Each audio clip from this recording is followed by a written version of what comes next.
Hello, my dear friends, Tiffany Carroll here, and this is a little bonus extra video in relationship to the Know Your Creator type series. And this one in particular, it's been coming round to my awareness a lot more recently that as creators, how do I say this easy? As creators, there can often be this tug of war between structure and non-structure, or structure, organization, and what we might want to call freedom. By the way, I actually think that the more thoughtful we are with the structure that we create as creators for ourselves, the more freedom we experience. And you can use the body as an analogy. Like, our body can move around in space and locomote because we have structure, we have a skeleton. We have structure to our musculoskeletal system, to our organ system. So the structure itself is essential to the freedom or the experience of freedom. So in this time together, I'm going to share with you something that I haven't actually shared publicly before with others, which is basically exactly how I structure my day. And I'm going to share with you the non-structure and the structure. And I'm sharing this with you not because I think that you should do exactly what I do, because it's really important, especially as we become more sovereign and masterful in our creative journey, that we claim and craft the way that we want to live, the way that we want to support ourselves.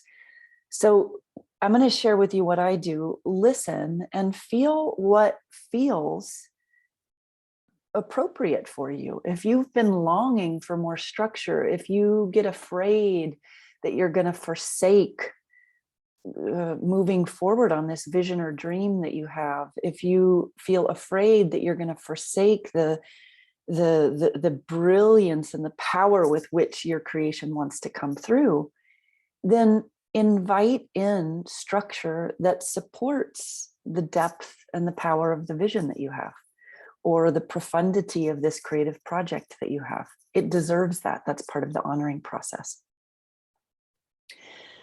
So for many, many years, I struggled with this structure and freedom thing. And underneath it was that I really struggled with trusting myself. I struggled with trusting that I would follow through. I struggled with trusting that I would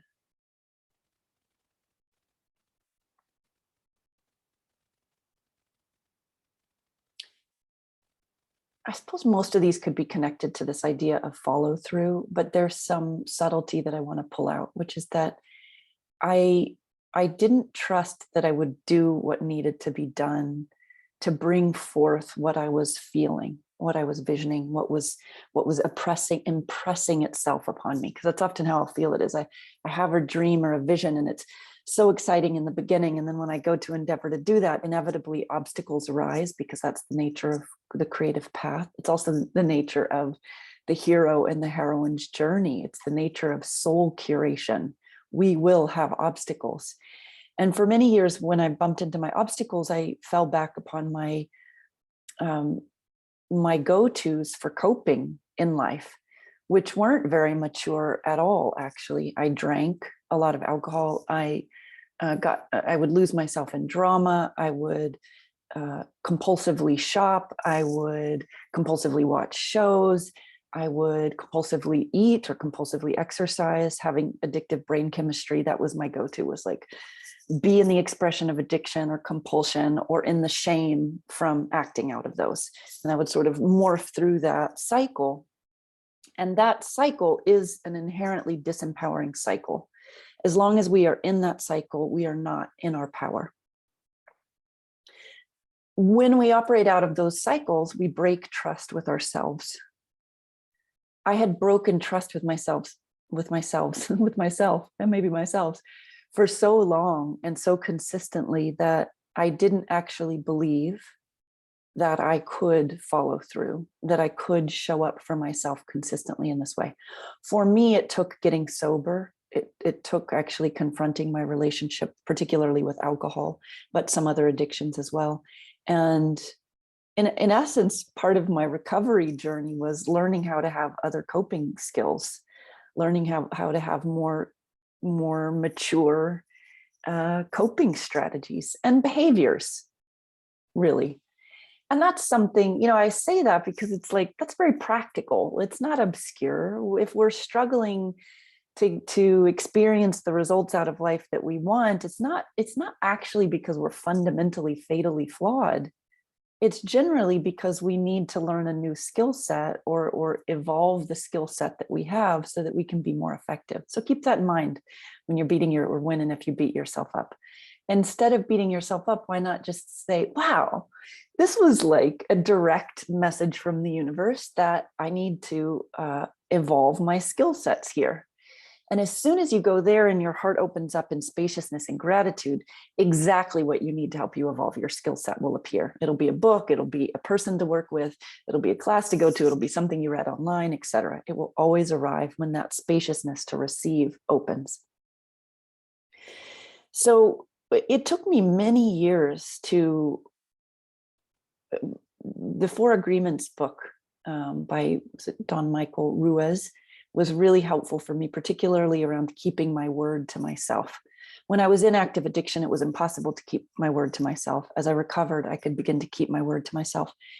And this thing of keeping my word to myself with really seemingly simple things, like if I said to myself, tomorrow I'm waking up early to meditate, it's really important to keep that promise to myself, because otherwise I'm eroding the trust in myself. And for me, because I did so much of it for so long, it instantly, vibrationally, it instantly taps me into that momentum, which was quite a strong momentum that is, in my experience, anti-life for me. So it took me many years to develop this trust in myself and to simultaneously be developing ways of working with myself that would diffuse shame rather than amplify shame. My work with aroma point therapy that I share so much of with you was the biggest catalyst for transforming shame within my being. And it still is. Whenever I have that experience, I'm looking, because I pulled out two oils there's been these two beloveds that I've been working with this last week, vetiver and Roman chamomile. And I know that when I go to an oil and I put it either over my heart or over my belly button, and I just close my eyes and I sit with myself, and I presence with myself and with this plant spirit without having to fix anything, that the transmutation around these denser energies just happens. Because at a certain point in our development, if we're actually trying to fix ourselves to be better and to do what we say we're here to do, we're often doing it from some kind of disciplinary place in ourself that is an interjected energy. Interjected energies generally come from our parental figures or anything that's been impressionable upon us in our formative years, maybe religious institutions or other social constructs, cultural constructs that say, you should, if you are good, you should. And generally more shame comes from those. So it's important to find a kind of internally generated, healthy, organic discipline that arises because we care so much, not only about ourselves, but what we're here to bring forth. So for me, the oils helped me and still do help me to discover that and to land on that in my experience. It doesn't work for me to boss myself around from some kind of interjected energy that's trying to coach me on how to be a good creator or an effective businesswoman. If you can relate, I'd love to hear that in the comments. So this is some background and context for what I'm about to share with you. I wanted to give this background and context because I wanted you to know that this isn't something that I developed overnight. And this is something that's literally been the creation of genuine life struggle, real life struggle, real pain, real grief, real experiences of being lost, of being devastated. and of rising from the ashes, of challenge repeatedly.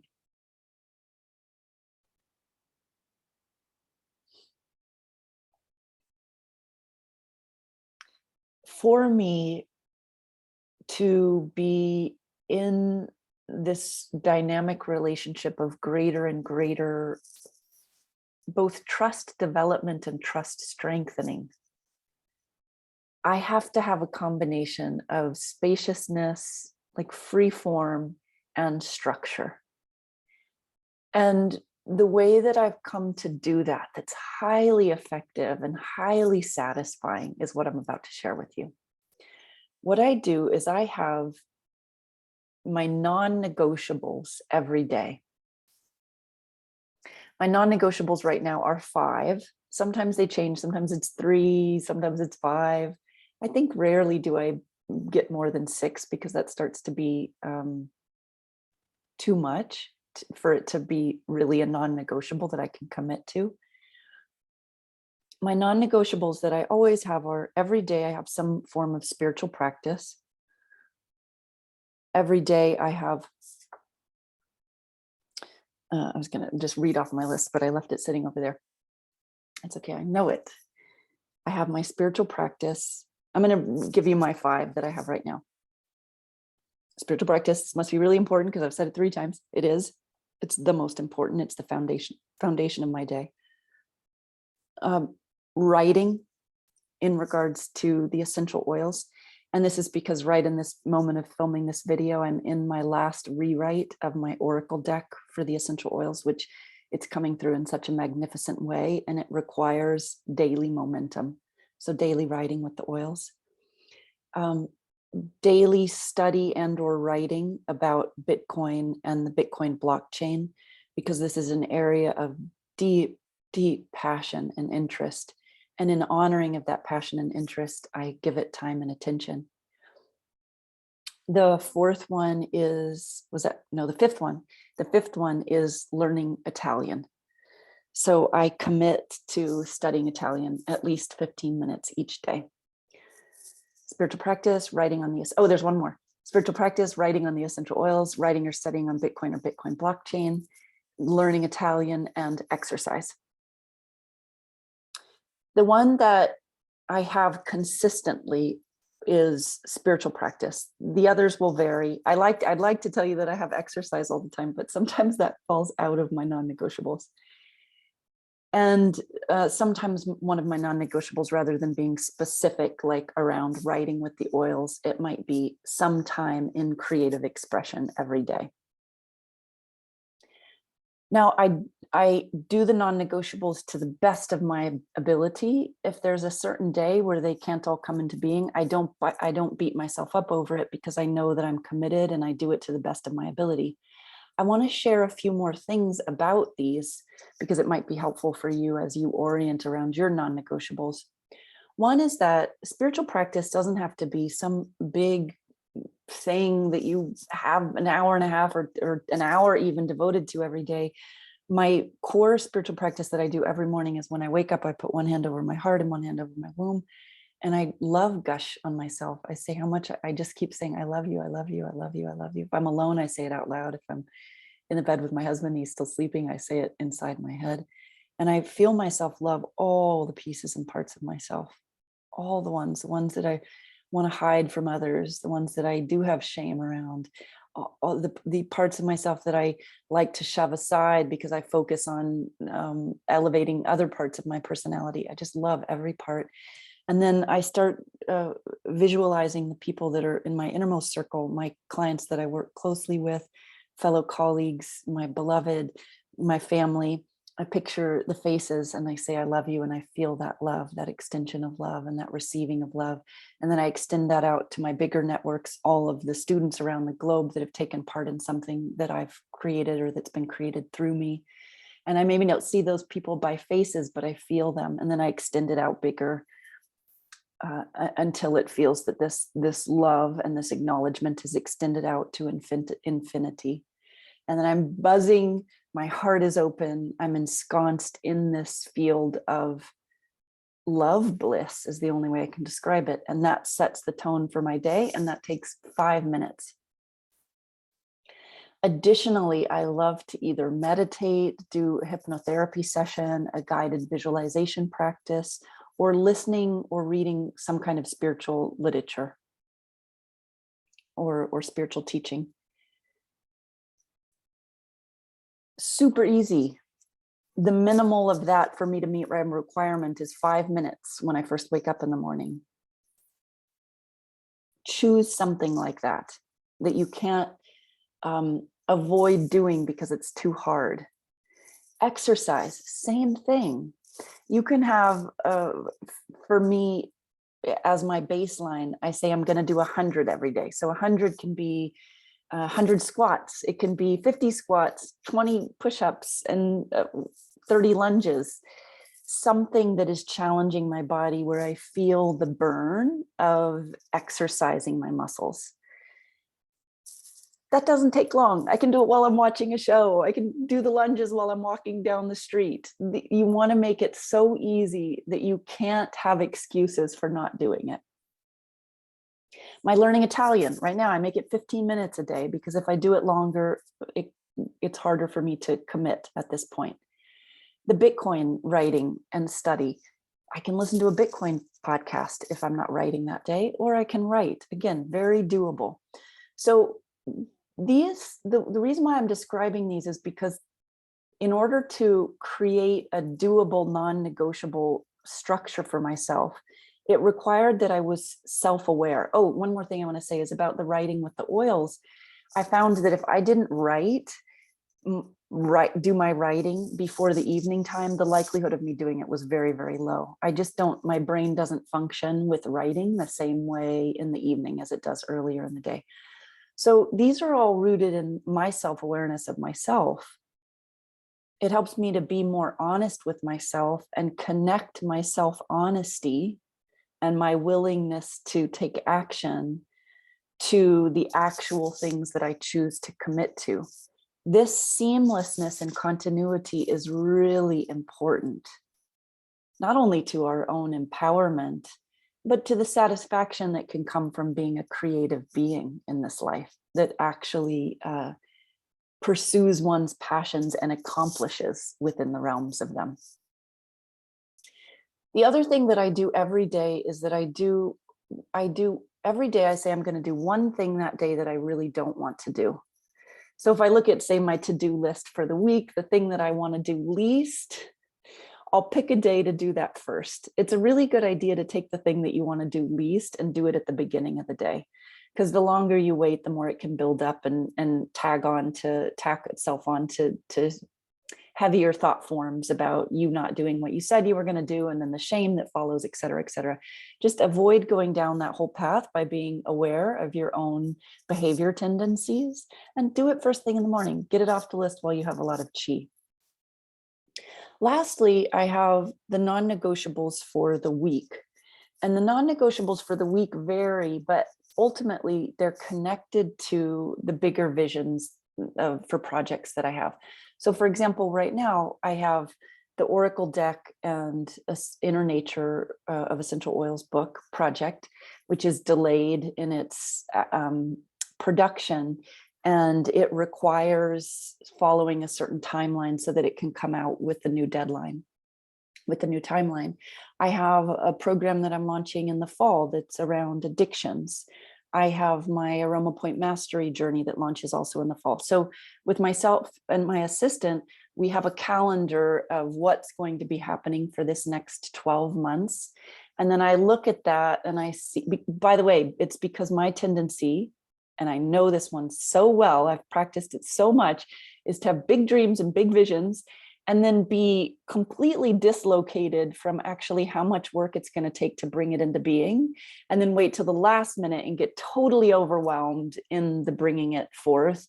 And oftentimes I will bring it forth, but I'll be completely exhausted afterward, or there's just unnecessary drama. So I'm learning, by the way, I'm really learning how to do this differently. And this is part of why I have this plan with myself now. So I look at the longer timeline and I say, okay, if I know the addictions course is coming out in November, what are the things that need to happen in the previous months? So I put them in my month. I have an actual, if you can see that black thing over there, that's my analog calendar. I love having an actual analog calendar and also my digital one. So on that one, I can write at the beginning of the month, I write what needs to happen in that month. And then I can look and divide that up between the weeks. So if I say within this month, do the final revision of 30 oils, 1 per day, that would mean that within a week, 7 need to get done. Okay, so that's the non-negotiable for the week. You can take something in your own experience that would be, you say you have a long range, you want to launch an online learning academy with 2 courses to begin. You look at the nature of those courses, how much you want to include in those courses, how much time you think you'll need to do it. Maybe you get some outside opinion or expertise for that. And then you work backwards from your release date. And then you have your non-negotiables for the week in terms of what you're going to get done to meet that goal. This is the final thing that I'm going to leave you with. If you find as you go into your structure that you've outlined for yourself that it's not doable for you for some reason, because hey, this is life, stuff comes up. I mean, right now, I will tell you, my husband and I are selling our home in Washington. It was unexpected that we were going to sell it at this time, and yet we are, which also means that we're moving in September. So I have to look at my month of September, what I had planned to do and what is actually probably doable in light of this move. And then with that, I can make decisions based on that. So don't hesitate to adjust your timeline. And don't beat yourself up for adjusting your timeline, but better that you're transparent with yourself ahead of time on it to the best of your ability, rather than being in the midst of it, telling yourself that you're going to be able to do all this. And it's kind of like you're lying to yourself, actually, because that erodes confidence and trust in the self. Whereas the previous way of doing it will actually build confidence, build maturity, and build trust. So this is how I work as a highly creative being who actually I have a high amount of output creatively, and I do it in a way that actually allows me to live a pretty luscious and spacious life, a pretty playful life where I'm deeply connected to my desires as they unfold moment by moment. And actually, I'll create a separate video for you around the relationship to desire and unfolding desires in time in relationship to the creative spark. So I'll see you there. Do share this video and also the series, Know Your Creator Type series, with others. And I'll see you next week for our next video. Bye.